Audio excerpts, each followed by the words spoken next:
আরে ভাই তাই বলে ওনারে বাস থেকে নামিয়ে দিতে বলবে? আরে ভাই ভাড়া না দিলে কি মাটি দিয়ে দেবো নাকি? আপনি কেমন কথা বলেন? উনি যদি আপনার মা হইতো আপনি তার বাস থেকে নামিয়ে দিতে বলতে পারতেন? ওই মেয়ে উনি আমার মা লাগে, উনি আমার মা হইতে যাবে কেন? উনি কি আমার মা নাকি? এই আপনাদের মতো গাবরের জন্য যে সাকিয়ে দিতে পারবে না, নিজে তো প্রতিবাদ করবেন না, কেউ প্রতিবাদ করলে তার আবার বাধা দিবেন। এই মেয়ে কাবুল বাড়ি কি বলতো?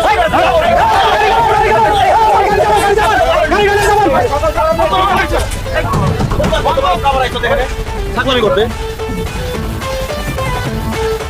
আরাম দাদা উত্তর পাও না, একদম নাক মুখ ফাড়া হলাম ধরে। থাক চাচি, আপনি মন খারাপ করেন না। ঢাকা শহরে কথা কর মানুষ অনেক পাইবেন, কিন্তু ন্যায়ের পক্ষে কথা বলার কোনো মানুষ পাবেন না।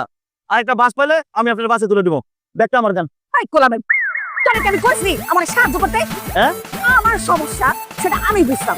হ্যাঁ তোর কি দরকার আসলে ওই হেপারের লগে ঝগড়া বাঁধাতে? তুই আমার এত বড় ক্ষতি করলি কেন? আমি আপনার ক্ষতি করলাম কই? আমি তো আপনার উপকার করলাম। অর্ধেক রাস্তা তো চলে আসছেন, বাকি অর্ধেক রাস্তা ভাড়া দিয়ে দেওয়া লাগবে মাত্র। আরে বেটা অর্ধেক রাস্তা না, আমি পুরা রাস্তায় ফাও দিয়ে যেতাম। হ্যাঁ কন্ট্রাক্টর তো আপনার মেয়ের জামাই লাগে যে আপনার ফাঁকা নিয়ে দেবো। মায়ের জামাই লাগবো কে? আরে ওরে আমি 1000 টাকা নোট দিয়া এক কথা দুই কথা কয়ে কাইজা লাগাইয়া পরে সিনেমা বানাই দিতাম। হ্যাঁ, আমি প্রতিদিন এরকম খাও যাই বুঝছ? তুই যদি আমার লগে না থাকি তাহলে কি আমার মতো এরকম একলা একটা মহিলারে রাস্তার মাঝখানে নামাই দিতে পারতো? কি বলেন চাচি, আপনি সব ইচ্ছা করে করছেন? ইয়াল্লাহ, এরকম জিনিসও আছে? এরকম জিনিসটা আরো কঠিন জিনিস আছে। আর তোর মতো